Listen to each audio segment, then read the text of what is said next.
খেলার মাঠে খেলোয়াড়দের দেখতে কেউ খাতা কলম, কেউ বা ডায়েরি হাতে, দেখে একটু অবাক লাগতেই পারে। কেউ কি এভাবে আসে?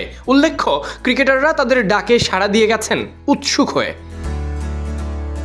না, এটা কোনো ক্লাস টেস্ট না, এটা অটোগ্রাফ নেওয়ার প্রস্তুতি। কেউ কেউ গায়ের জার্সি খুলে দাঁড়িয়ে, কেউ বা খাতা কলম ডায়েরি হাতে। যদি মুস্তাফিজুর সৌম্যদের দেখা মেলে স্বস্তির ভাগ্য।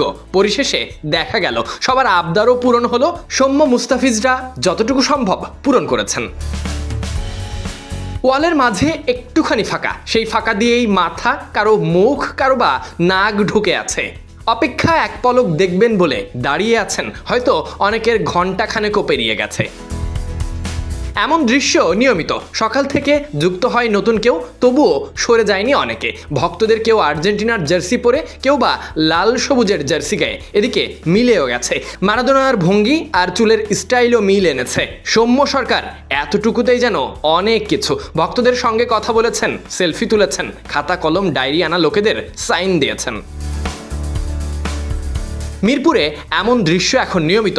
গ্রিল ধরে দাঁড়িয়ে থাকা চোখগুলো খোঁজে পরিচিত মুখ। টেলিভিশনে দেখা নক্ষত্রদের সামনে থেকে দেখবে, এই ভাবনা অনেকের জন্য বাস্তবতা হয়ে যায় এখানে। জাতীয় দল, এইচপি ইউনিট, বাংলাদেশ টাইগার্স সবারই আলাদা আলাদা ব্যস্ততা। তাই ক্রিকেটারদের দেখা মেলে একাডেমি মাঠ থেকে যখন ইনডোরের দিকে যাচ্ছে, কিংবা মূল মাঠের দিকে, সেই পথে তাদের দেখা মানেই তো অনেকের দিনে সেরা পাওয়া। ক্রিকেট এদেশে শুধু খেলাই নয়, একটা অনুভব। ক্রিকেটাররা তাই শুধু খেলোয়াড় না, তারা ভালোবাসার মানুষ। Sadiq Ahmed Sunny, BD cric time.